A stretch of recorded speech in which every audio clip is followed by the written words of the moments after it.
విజయనగరం జిల్లా బొబ్బిలిలో ఒక విచిత్రమైన దొంగతనం ఘటన చోటు చేసుకుంది. దొంగతనానికి వచ్చిన వ్యక్తి మద్యం మత్తులో తన పని మరిచి ఇంట్లోనే నిద్రపోవడం స్థానికుల్ని ఆశ్చర్యపరిచింది. ఈ సంఘటనపై పోలీసులు కేసు నమోదు చేసి దర్యాప్తు చేపడుతున్నారు. ఇక బొబ్బిలి పట్టణానికి చెందిన సీరాజ్ శ్రీనివాసరావు అనే వ్యక్తి వ్యవసాయ పనుల నిమిత్తం 3 రోజుల కిందట తన ఊరి వదిలి విజయనగరం జిల్లా అలజంగి అనే గ్రామానికి వెళ్లారు. ఇది గమనించిన దొంగ ఇంటి తాళం పగలగొట్టి ఇంట్లోకి చొరబడ్డారు. 3 రోజుల నుంచి ఇంట్లో వెండి, ఇత్తడి సామాన్లు అమ్ముకుంటూ మద్యం తాగుతూ ఇంట్లో నిద్రపోతున్నారు. దొంగ తన పని ముగించాక బయటికి వెళ్లకుండా మళ్లీ అదే ఇంట్లోకి వచ్చి మద్యం తాగాడు. 3 రోజుల పాటు అతను అదే ఇంట్లో ఉన్నట్టుగా తెలుస్తుంది. చివరికి మద్యం మత్తులో మునిగి పడుకున్న వ్యక్తిని చూసిన స్థానికులు ఆశ్చర్యానికి లోనయ్యారు.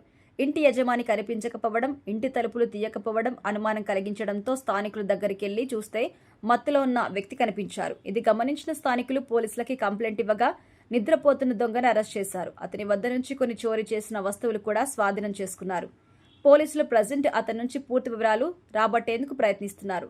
ఇతనికి మరో చోట్ల కూడా ఇలాంటి కేసులున్నాయా, ఇతరుల ప్రమేయం ఏమైనా ఉందా అనే కోణాలు కూడా దర్యాప్తు చేస్తున్నారు. స్థానికులు ఈ ఘటనపై ఆశ్చర్యం వ్యక్తం చేస్తున్నారు. దొంగతనానికి వెళ్లిన వ్యక్తి ఇంట్లోనే మత్తులో పడుకొని ఉండడం ఎంత నిర్లక్ష్యంగా ఉందో చెప్పుకుంటున్నారు. ఇది కేవలం చోరీ మాత్రమే కాదు, మద్యం మానసిక స్థితిని ఎలా ప్రభావితం చేస్తుందో ఒక ఎగ్జాంపుల్. నేరానికి పాల్పడ్డ వ్యక్తి బాధ్యత లేకుండా మద్యం మత్తులో ఇంట్లోనే తాగి పడుకోవడం చట్టాన్ని అవమానించినట్టే. పోలీసులు ఈ ఘటనపై మరింత లోతుగా దర్యాప్తు చేసి బాధితుడికి న్యాయం చేకూర్చేందుకు చర్యలు తీసుకుంటున్నారు.